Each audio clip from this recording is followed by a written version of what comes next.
All right, you guys, welcome to another exciting edition of I'm Super Excited with Rory James. I'm your host, Rory James. I'm the star of the show. It's all about me. But today we're continuing our hot streak of great guests with somebody who just had me on his podcast. And he is an Emmy-winning producer, writer, and host of the podcast, The Tangle with Kyle Ridley. Please welcome Kyle Ridley. Rory James, great to see you again. Yes, so a few weeks ago, I was on your fabulous podcast, and I gotta say, people who listen to this podcast should listen to that episode because you really impressed me with your hosting abilities and your preparation. Well, thank you so much. I am a journalist of 20 plus years, so I'm hoping to put those skills to use. But it was great to get to know you a bit more and go deeper. Well, I was going to say the journalism background does track because there was a level of professionalism and thoroughness that I hope you're not expecting from me because I am a comedian and not a journalist. No. And so I just wanted to manage your expectations off the bat. I am good. We're ready to go. And also, when I write things down, I don't want you to think I'm like texting. I'm taking notes because I actually am professional after all. Sounds great. What are you taking notes about? Well, just funny. Usually, what I write down is if I say or if somebody says something funny, then it goes in the show notes. I just want like if we stumble upon something noteworthy. But so your show, The Tangle, has been on since when? Well, actually, it just was a year on Friday. It was the year anniversary. Congratulations. Thank you. Yeah, it's a lot of work, but it's a passion project. And I've loved getting to learn the ins and outs of podcasting, editing, recording, and all the social media that goes into it. Because I'm doing it as a one-man show. Probably I'm similar to you. Yeah. Yeah. So no, but you have a journalism background. You have obviously worked in TV for a long time. What for you was the prompt that made you decide to dive into the grind of podcasting? What made you start the show? Well, I started in print journalism in high school, writing for the local paper and my high school paper, and then freelanced all throughout my 20s with newspapers and online publications where I was doing a lot of lifestyle and entertainment reporting. And I would interview people coming to the DC area. That's where I live. A lot of artists, comedians, musicians. And then when I was 30, I moved into broadcast journalism. I had interviewed Hoda Kotb for one of her books. And it was about people who sort of pivot and shift gears midlife or early in life. Not that anything traumatic happened, but that something was missing, like a missing piece of their puzzle. And I told her that I was feeling that way because I was freelancing in print, but also doing like software company stuff and technical writing. But I really wanted to try broadcasting again. But I felt like I was too old at 30. And she just reassured me that I wasn't, and to start networking. And so I did right after that. I started networking all around at the stations and then LinkedIn. And I landed a job at local ABC in DC. I started as a booking producer and then worked my way up to line producing, where you produce your own hour, book your own guest. And so for 10 years, I did that, where I was a morning show producer, waking up at 3 a.m. If you think of a Today Show or Good Morning America, it's like that. Oh my God, that's so early. Yeah, you get all of your hard news, your politics, your crime in DC, and then you lighten up through the hour. So that was the part that I liked, the interviews and the lifestyle stuff. And then I was turning 40 and the last election happened and I was just burnt out. And I was like, I don't want to do this anymore. It's not fun. And being a producer, you're doing all the research, booking the guests. You were having to live in the news at work. Yeah, it was heavy. And also you're just always living on deadline. You have to have a live show written and on the air by 9 a.m. every day. And then you're sort of living off of naps. And I didn't want to go through it again. Plus you're doing all the research on these guests you care about and then handing it over to the anchor for a 3-minute interview. And I get to now sit down with people for 30 minutes, an hour, and get to the underbelly and the questions that I really want to ask instead of these, high-level broadcast questions. So it's been nice. Wow, that was a really good answer. And I can completely understand burning out on news. And especially, so was there ever a tension between, like, you obviously have experience producing and in front of the camera. Was that always something that you liked doing both of, or was there one that you preferred, or what's the split on you for that? Yeah, I never really saw myself as an on camera personality. I just really am fascinated by the human condition and speaking with people, and I love the research aspect of it. So everyone that I speak to now, I'm very invested in and do a lot of research and get to know them. And a lot of it is just my own reaching out that I want to speak with them. And so fortunately, I think from my past in TV, some people know me or publicists know me from booking TV. So I've gotten to speak with Oh, that someone makes sense. really cool. Because those booking producers, once somebody likes you, then Yeah, they remember. Yeah. yeah. But Fortunately, yeah. but so there's some power in that, which is kind of cool. You know what I mean? Like and that's one of my favorite things about getting older is that like having experience and having like contacts and having like it's what you spend years building in whatever field it is that you're in. And so it's not like that feeling of when you're first starting out and like you don't have all of this network to draw from or anything like that. I think it's kind of a nice thing. I didn't realize you lived in DC.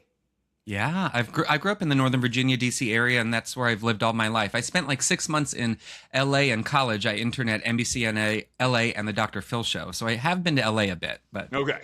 always lived here. I have family in DC and I am there like frequently, and I might be there doing stand up this summer. Have you ever performed here? No, but this is the summer of me doing cities that I haven't done yet. So it's very exciting, and it You might have be a part lot of of cool a venues. East Coast run that I'm putting together that I'm really psyched about. But you were also saying too, just about like the hustle of reaching out and creating your own opportunities, and it really reminded me of what comics have to do. It's very much not like actors where it's like my agent will set up an audition. Like comics, we have to like make contact ourselves, and a lot of times it's through other comedians that you get certain opportunities. And I think that there is a grit and a tenacity that is a skill set that once you are fearless about it and comfortable doing it and get good at, I think is such an advantage in whatever your goal is in entertainment, because there are so many less talented people getting opportunities. You're like, well, wait, this is a very gay thing, actually. Let me do it. You know what? Just let me do it. I got it. And so I feel like comedians can definitely relate to what you just said about that. That, that you have to create your own work. Yeah, and I think we're good at organizing and creating and controlling a bit. So yeah, it's like you said, like the group project. I'll take it. I can handle this. Do you have a favorite guest you've had on the podcast so far? Other than you, Rory? I was setting you up, and I was going to give you so much shit if you didn't say me, but you caught me. This is what I'm saying. You're quick. Yeah, I did make a dream guest list when I first started, and I've gotten to cross a few off. Dustin Lance Black was big, the screenwriter for Milk. I was a Real World kid growing up, so I got to speak with Danny Roberts from the Real World New Orleans. That was big. Margaret Cho, Judy Gold, Sherry Shepherd. Yeah, a lot of comedians have been on my dream guest list. Jane Lynch, Ross Matthews. But then I also get a lot of no's, but I just take those no's as not now. So eventually I'll get to speak with them. Like Lena Dunham. I know we loved her book. She's been everywhere, but I don't think I'm big enough for her. But I think she'll get the message that I love and adore her book. And hopefully maybe with the paperback release, I'll speak with her. I know we talked about her on when I did your show, but yeah. Well, hold on a second, because I just wrote down a thing that you said that I don't want to skip over, which is that no's are just not nows. That's exactly what I'm talking about in like the headspace that you have to go in with this stuff. Like for me, after the special came out, I was sort of like up for a lot more of things that I wasn't like even in consideration for before. But then like when you get into a new tier of things, you're not used to the like, a lot of them are going to be no. Like it's that weird thing of knowing you're in consideration for a lot of stuff, and then you're like, oh, that was a no too. No, it's like almost like, did I want to know that I was up for it? But in the end, I did, because it like my therapist helped me think about it too. It's like you can't think of something not working out as like a net loss. Like you're negating the 90% of the way that you got there, which is going to help you on the next thing. And I think like a lot of times people get frustrated by that. I mean, because it can be very demoralizing when you're an actor and you aren't booking anything, and or whatever the case. But what my version of no's are just not nows is well, now I forgot it. Well, I'll come back to it, but failures aren't fuck. Well, whatever. We'll get back to it, but I think that's like been such a secret But what do you tell people when they're like frustrated by their career and they're not as far along as they thought they would be by this point? You know?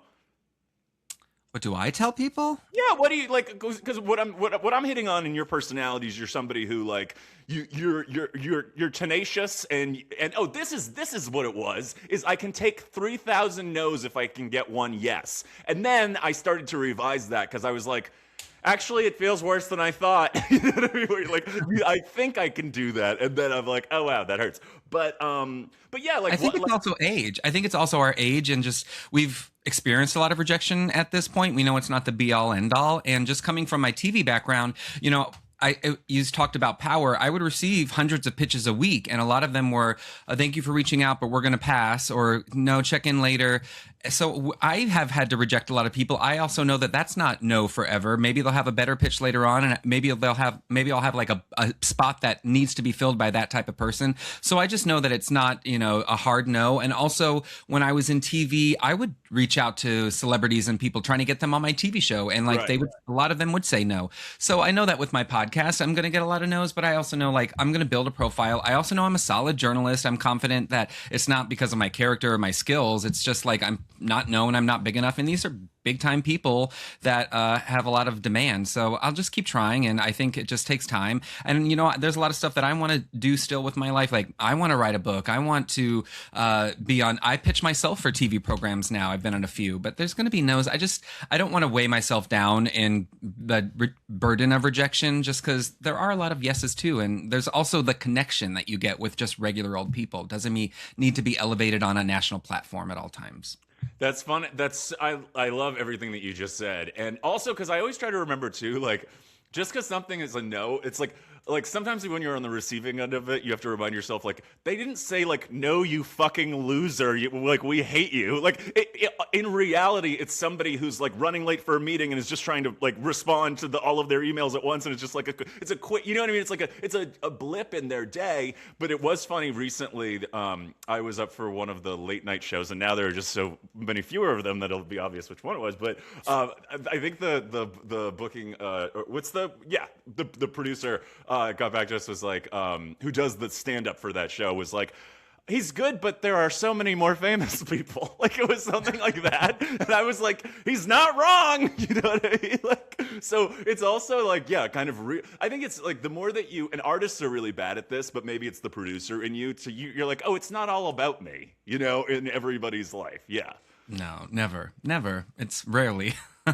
Okay, so so people can tune in. It's weekly, right? The Tangle. It's weekly, yeah. It's usually one, sometimes two a week if, you know, I'm inundated and like there's a hard date I need to release for an event or something that something's promoting, but usually it's one a week. A lot of LGBTQ people, a lot of comedians, musicians. Yeah, we're having fun. Well, I had your friend Matt Steele on a couple weeks ago. I'm going to release that in the next week or two. And Matt Steele was on this podcast. It's getting this podcast. It's great, actually. I love it. I love having. I have known Steele, the two gay Matts, for so long, and we realized like a couple of weeks ago that he's never been on my podcast. So that was fun to have him on. But yeah, it's like I have found it also to be like I've made friends with people who have, because they've come on the show, because you are having these sort of long, in-depth conversations that you wouldn't typically get to have. When I was on your show, we talked about the comeback a lot, and that final season just wrapped, as did Hacks. And I don't know if you watch both, but I wasn't able to start Hacks because I was it would be like eating two giant meals at once. Like what are we doing here? Like let's space it out. And I needed time to like watch every episode of the comeback like a couple of times to like really marinate in it. And then I was reading that Lisa Kudrow leads the 2026 Emmy submissions list, but Jean Smart is going to be a top contender because it's also the final season of Hacks, and people have been very impressed with both seasons. So my first question is, are you watching both? I have watched and completed both.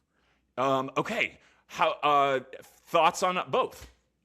I think they're both brilliant. I think they're both getting such rave reviews, especially for the final episodes, the series finales of both. You know, Jean has won every single time that she's been nominated for Hacks.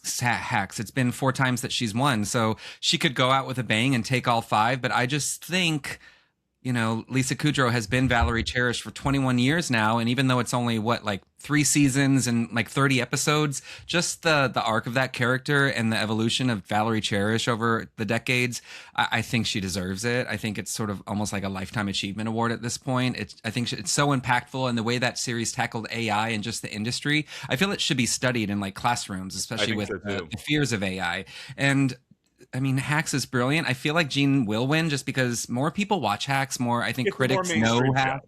Yeah. The comeback has always been very niche. It's been cult classic. So I don't know if she's going to win, but I hope it goes to Lisa. Yeah, I do too, because she deserves an Emmy for being Valerie.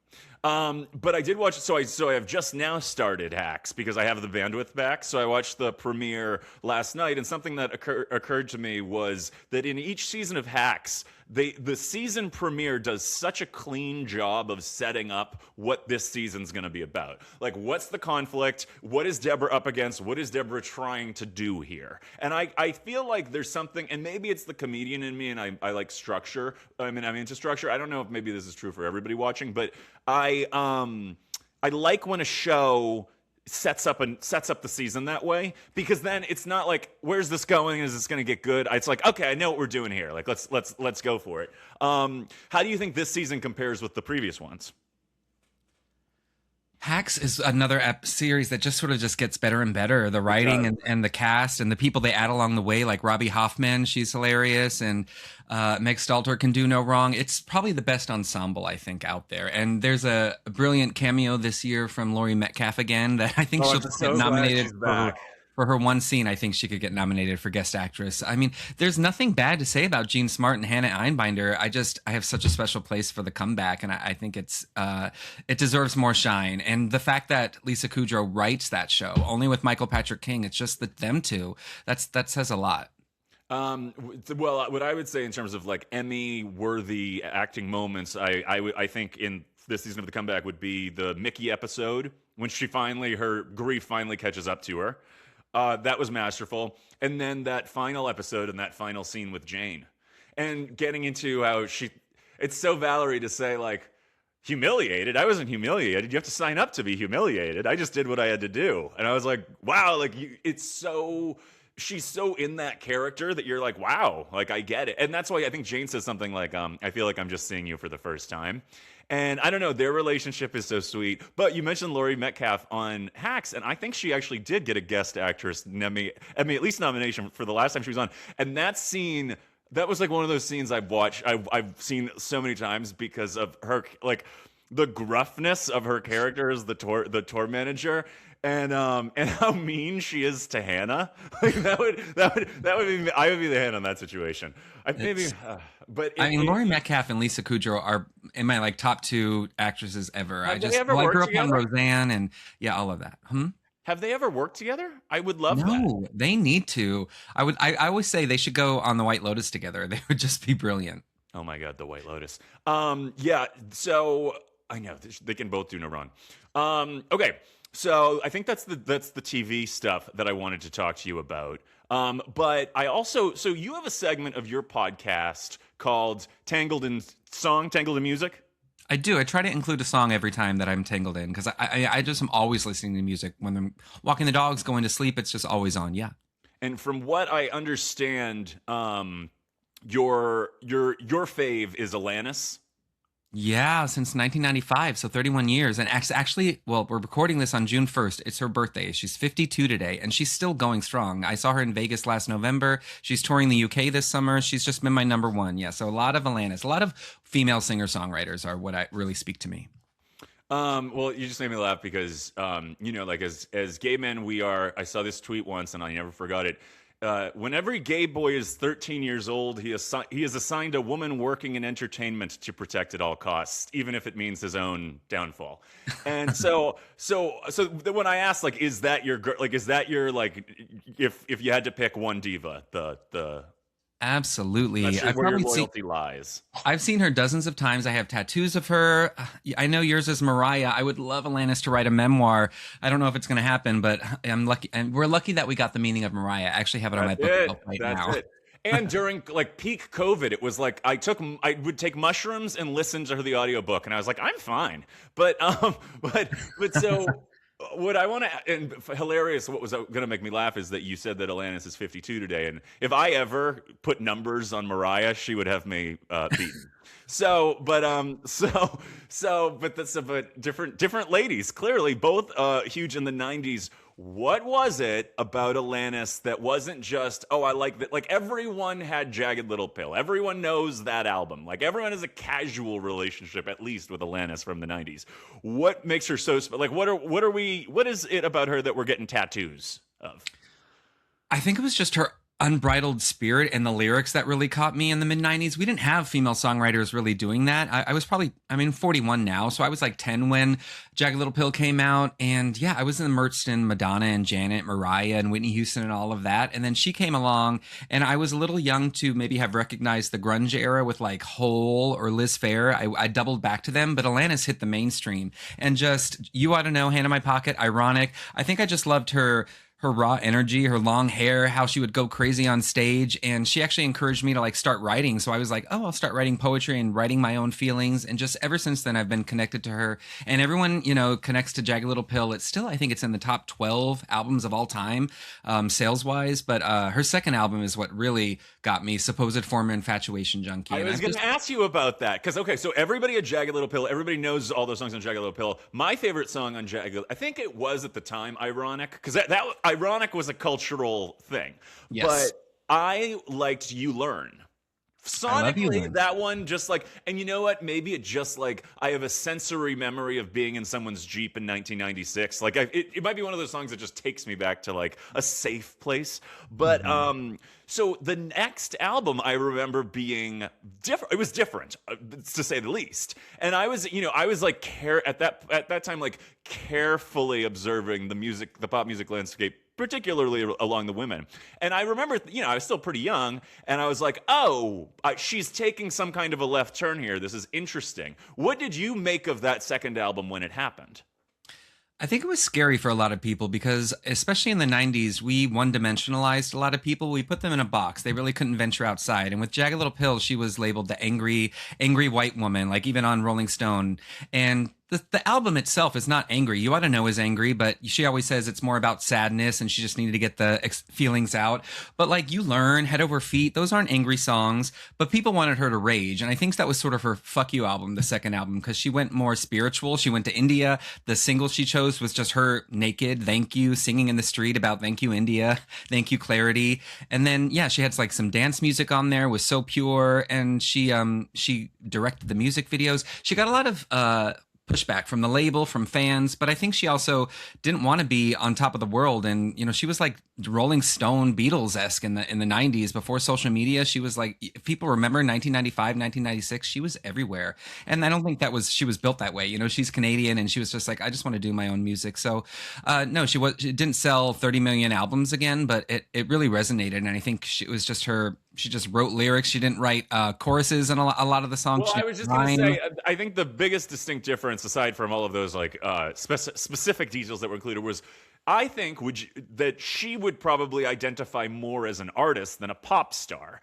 right? And that because the Jagged Little Pill, she also worked with Glenn Ballard on, and he was a bit known as a hit maker. And I don't think that she went into that second album being like, more hits! You know what I mean? Like, it sounds like she was on a much more artistic path that I respect a lot. I do remember from my time in another life, I did promotion at Warner Brothers Records, and there was a lot of lore about Alanis and Madonna in that building. And apparently, what's the one from City of Angels? What's that called? Uninvited.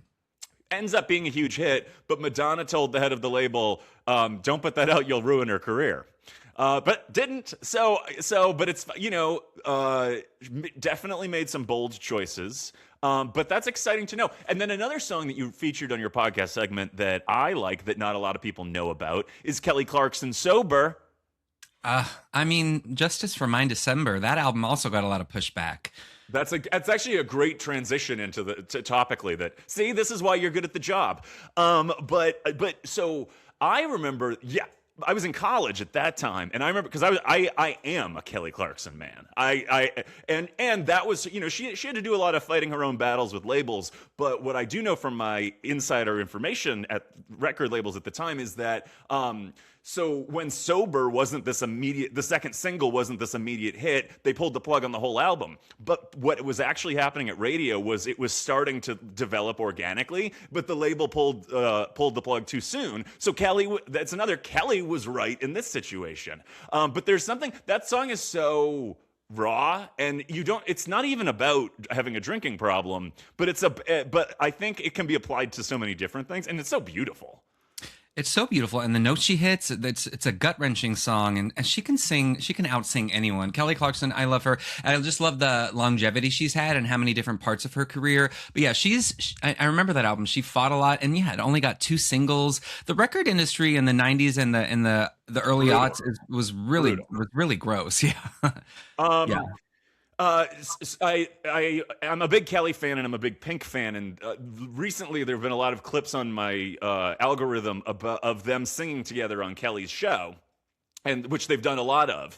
And I'm like, oh my God, if they made an album together, I would be so psyched because they sound so good when they harmonize together. And I also think it's sort of like when two athletes play one-on-one. Like, I think they step each other's game up a little bit. Because Kelly will watch Pink do a big note, and she's like, God damn, I guess I gotta like step. It's really cute because it's very sisterly. And the other thing that was going on a lot in the 90s was women getting pitted against each other, right? It was Mariah versus Madonna versus Janet. It was all of these, you know, Brandy and Monica have talked a lot about how like they actually liked each other a lot until everybody told them not to. Like we were pitting women against each other all around. And so to me, it's nice to see that doesn't really happen as much anymore. Like Sabrina Carpenter with Madonna at Coachella, I thought was really beautiful. I like when women support each other intergenerationally, and I think that like is an area that we've made progress on as a culture, at least. Yeah, and Alanis has talked a lot about that. In the 90s, she said that she thought that she would just have a sisterhood with women, and but then she released Jagged Little Pill, and she went radio station to radio station, and they would all say, we're already playing a female, we don't do back-to-back females, or we're already playing Tori Amos, we're already playing Sinead O'Connor, we can't take on another woman. And then like she even said that she would call up some artists because she was overwhelmed, and they would be like, why are you calling me? Like there couldn't be this collaborative sisterhood. And now that she's older, a lot of people, you know, mention her as being an influence, like Kelly Clarkson, and she's been in her show. She's done a lot of stuff with Olivia Rodrigo, Taylor Swift. There's much more of a sisterhood now. It's not so competitive. And I think if we go to the late 90s, Lilith Fair started to close that gap also, which helped. And I would really love to bring that back. I think if anyone could bring it back now, it would be Brandi Carlile. Well, Alanis was on Lilith Fair, right? No, she declined because it was right after Jagged Little Pill. She was doing arenas. She was not doing anything, yeah. But she was probably friends with those girls. I don't think she was kind of an outcast. She talks about in a documentary. Like, I don't know how many girlfriends there were. I don't think she was like the folksy festival type, but maybe later on. But yeah, that was a beautiful era. I wish we could go. Did you watch the Lilith Fair documentary? I did, yes. And I'm also realizing, didn't Brandi Carlile just do like a girl power tour thing? Yeah, she was at the Gorge with the girls together. I know that. Yeah, and she does that every year. She has like a female, all-female show or weekend. Alanis has done it. I think this past weekend, Sarah Bareilles and Bonnie Raitt. Of course, she does a lot with Joni Mitchell. Yeah, she's brilliant. It's also her birthday. Alanis and Brandi Carlile share the same birthday, along with Nikki Glaser and Amy Schumer, like 4 of my favorite people. June 1st. Well, before you mentioned the 2 comics at the end, I was like, you must know a lot of lesbians. You must. I do well with lesbians for a different reason. Like when I work out, I look like such a lesbo. But like you seem to listen to a lot of the same music. I'm sure I do. Yes, female singer-songwriters. Hell yeah. Yeah. As we're on the subject of feminism and powerful women in the business, I know that one of your faves and my faves from growing up and since then is Rosie O'Donnell, and that she's one of your she's on your dream guest list for your show. Did you see, on the subject of aging and feminists, and Rosie talking about her facelift journey? Yeah, and my mom texted me about it too. I mean, good for her. Yeah. If anyone's going to be open about it and be like, it's fine, it's Rosie. She's not going to hide First of all, anything. people are talking about their facelifts now. Like Denise Richards, everyone wants to go to the Kardashian ladies purse guy. Like Kathy Griffin. Like people are talking about plastic surgery in a way that they have not been previously, like and because everyone wants to share information, which I think is great. But I thought Rosie wrote a thing about it in classic Rosie prose, and I think what was interesting about it to me was that like she was just giving context that like I was one of those people that said never me, that like any plastic surgery is a betrayal of feminism, and it's like giving into the patriarchy, and it's like I'm gonna age gracefully, which was a lot of the language in the 90s about plastic surgery, which is like if you alter yourself in any way, you're a superficial asshole, and you're not graceful. And what does graceful mean is like accepting our bodies breaking down. Like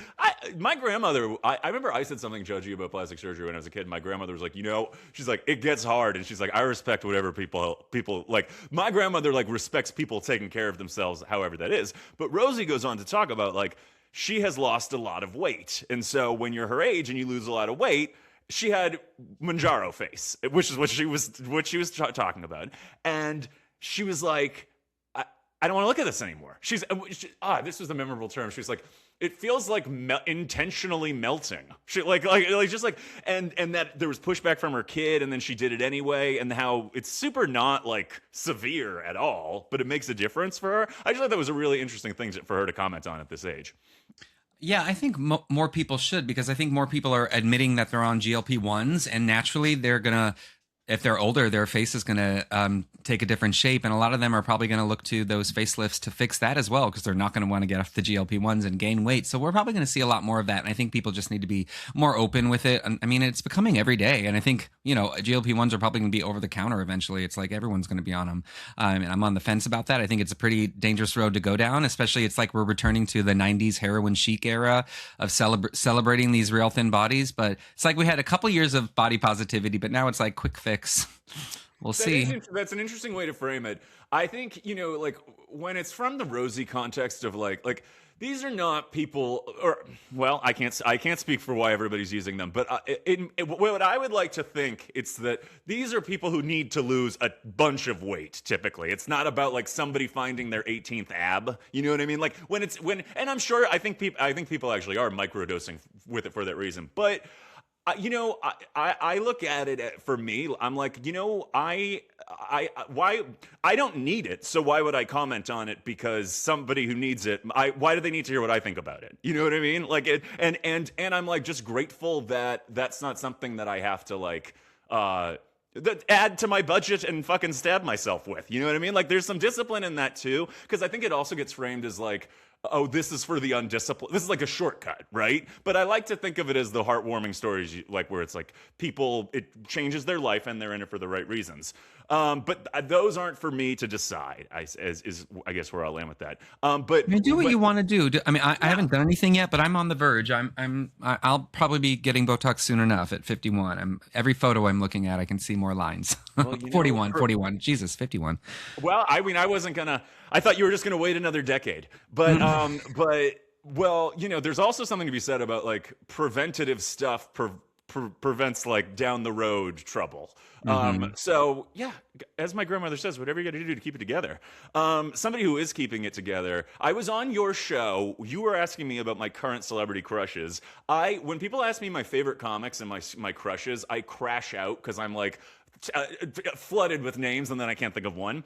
And then what I realized when I listened back to the episode was you said Francois Arnault, and I said, I can't think of anybody. And I was having such a meltdown that I didn't even hear you say his name. And then I texted you afterwards, and I was like, I completely forgot. And Francois has such beautiful skin. And he's 40, and he is gorgeous. And so I just wanted to go on the record on somebody's podcast to say that is my official current celebrity crush. He's beautiful. Oh my gosh. I love that he's getting all this stardom right now, later in life. I think he'll be able to appreciate and handle it more. But yeah, he's been underrated for a long time. He's overdue for some shine. So I saw you on a clip on your Instagram on I think a different podcast talking about the stigma and shame around male eating disorders. And I thought that was a really interesting segment because that's another thing that, like, when we were kids, like, that wasn't for boys. And so I was just curious what made you want to speak up about that and talk publicly about that, because I think it's really important. I think it's so many men struggle with it, and I think it's so rooted in shame and secrecy. I battled it for many years throughout my 20s, and I've been in recovery for 12 years now. It's been a little more than 12. Thank you. It's been a little more than 12 years since I binged and purged, and I really only started talking about it this year. I think there's a different. I always say, I haven't come up with this, but I've heard it said that there's a difference between privacy and secrecy, where privacy is really out of respect and keeping it to yourself, or holding something close for you and someone else, holding other people's information. But secrecy is really weighted in shame. And I was holding just a lot of shame and secrecy. It was a disease of hiding and excuses and lying. And I was just like, I have held this in too long. Let me speak about it and let people know what's going on, and hopefully it will help someone. 25% of people with eating disorders are men, and a higher percentage of those are LGBTQ people. And yeah, we're raised with this toughen up mentality and fight through it and not talk about it. I think that's probably why a lot of men don't go to therapy. We suck in our feelings, and yeah, I was hiding way too long, and I'm just hoping to, as if I come out and come out of the shadows and speak with people, I think there's only good that can come from sharing your story, whether it's good or bad. So beautifully said and so important. And, I remember, like, in middle school when, like, people were starting, like, eating disorders were first being part of the conversation. It was always treated with such a harsh, like, why are they so fucked up? Like, can't you, like, that it was like, it was so judged, and like you were, something was wrong with you. But at the same time, there are so many different types of disordered eating, that we treat differently. And then, yeah, boys, forget it. Like, it's not supposed to be a boy problem. It's not a masculine problem to have. But as you pointed out, like, gay people can be so superficial and body centric. It's all about the vertical photo of your chest on Grindr, and that is how you're judged entirely. It's so rooted in gay culture that it's like, I absolutely have gay body dysmorphia. People are always like, you must work out a lot. You look good. And I'll be like, no, that's years of gay body dysmorphia. Like, that didn't just happen, And I remember when I was a teenager, I grew up, but not out. Like, I had a huge growth spurt, and then I didn't know, like, my body, I was, like, as teenage boys do when they're, like, super skinny for a little while they're growing, and I probably wasn't realizing, like, I have to eat more now during this. So I just, like, it takes also, like, the teens are such a time of, like, your body is changing so quickly. Like, it takes time to figure out, like, how do I maintain this thing? You know what I mean? So some people eat too much, and some people are restrictive. And so there was this woman that my mom knew, who told her, like, Rory has an eating disorder. And my mom came home and sort of was like, why the fuck is it? Like, what's the problem here? As opposed to, like, hey, can I help? So it was kind of like, I was essentially confronted with, like, hey, so-and-so is saying this about you, like, do something about it. And I was just like, I just felt like super, like, oh, it's like, people are talking about you, and it's not because you look good. You know what I mean? Like, that's the other thing too, is like, so you immediately, like, as though you're not self-conscious enough as a teenager, it's like, oh, okay, now this is part of the conversation.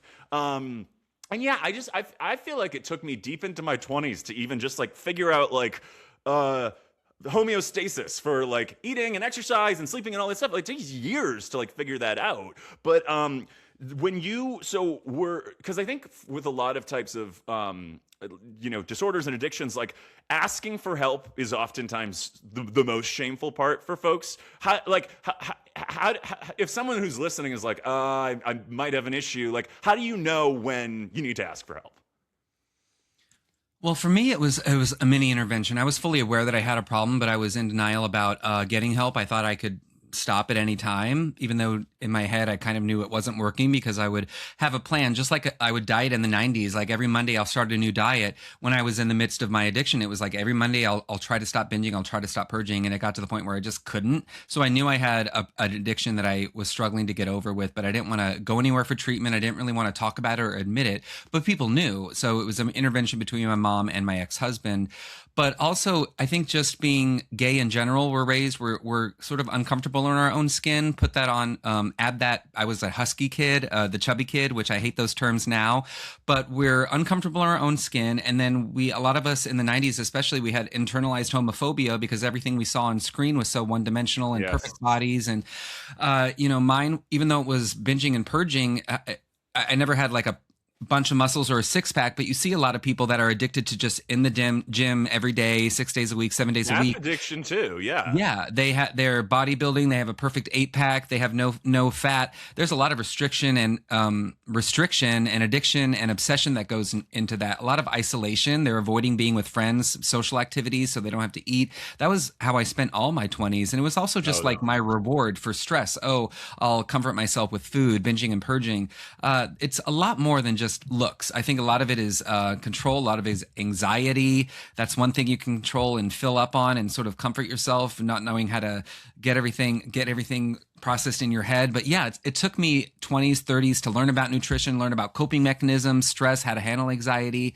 It's a long journey. I wish it didn't have to take, a few decades, but a lot of times that happens. So I'm hoping by sharing my story, maybe younger people will recognize it sooner and get the help they need.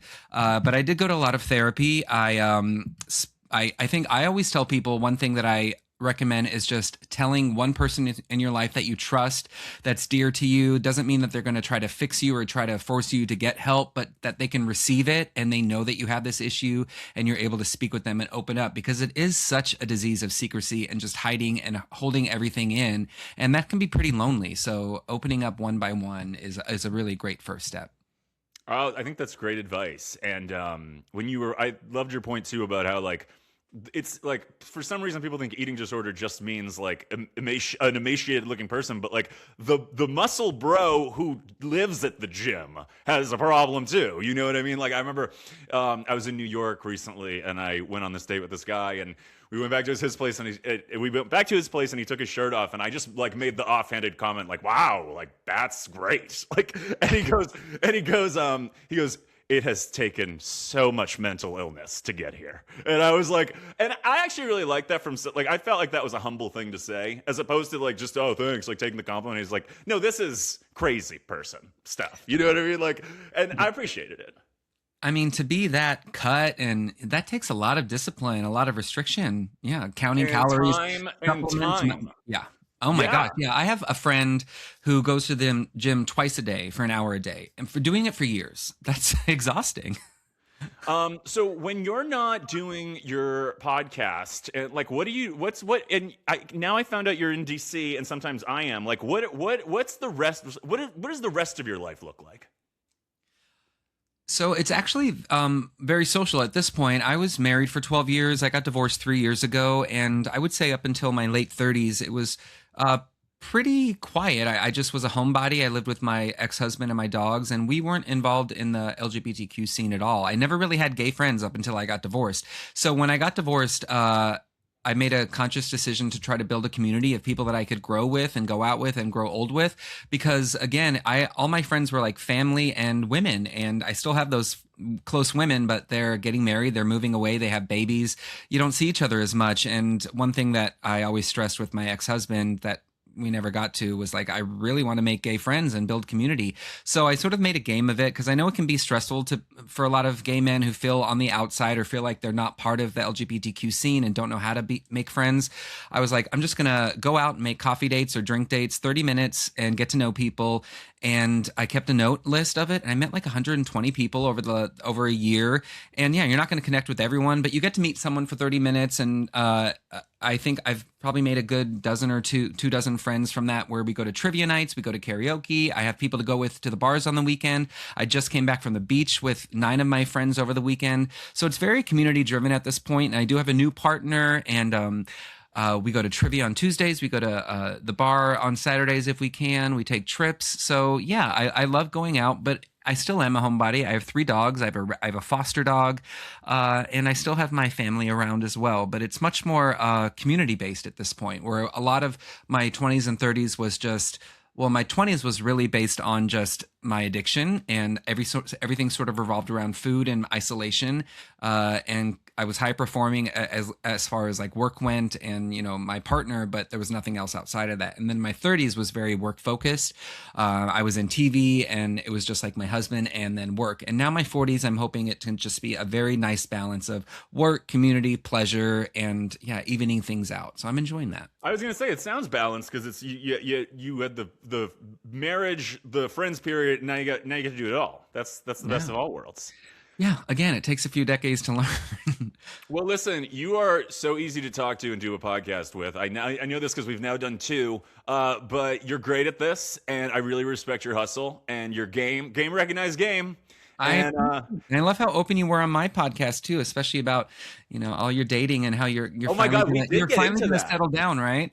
Well, I was telling people afterwards, I was like, you that was a testament to like your ability as an interviewer, because like we got to topics that like people don't ask me about. They're like, tell us about that stupid joke you do. Like it's usually about my act. So it was really I think because we were raised by people like Rosie, like I'm a classic oversharer. Like it doesn't make me uncomfortable to be asked personal questions. I actually love it. So that was really fun, and that was one of my favorite parts about doing your podcast. And you're welcome back anytime. And I'm gonna encourage everybody to listen to the Tangle with Kyle Ridley, because you do get some really great guests, and you're great at this. And I hope. I have one more question for you, though. Of course. You mentioned that your last relationship was 12, 13 years ago. Serious relationship. Have you had any promising dates since then? Or just the guy that you hooked up with that had a great body? Okay, it can be both answers. No, I have. There's been stuff going on. There have been connections. I spent some time in another city for work. I met somebody there because I always meet somebody when I'm in another city that doesn't live anywhere near me. But yeah, no, I think I'm continuing to explore different types of connections with an open mind and a not superficial slant to it. I want to get to know humans. You know what I mean? I want and see and let things fall where they're naturally going to fall, because I still am not comfortable with like, hello, yes, we're on a date. Do you check this box? Do you check this box? I'm taking notes. Like it doesn't work that way. And I think men, this is my theory about men, it needs to be their idea. So it doesn't work if I'm just trying to dig my nails into anybody. And I think because I'm a big personality, that's too much at once.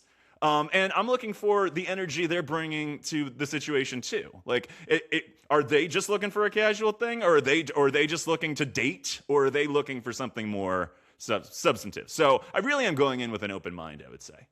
I'm excited to see where it goes.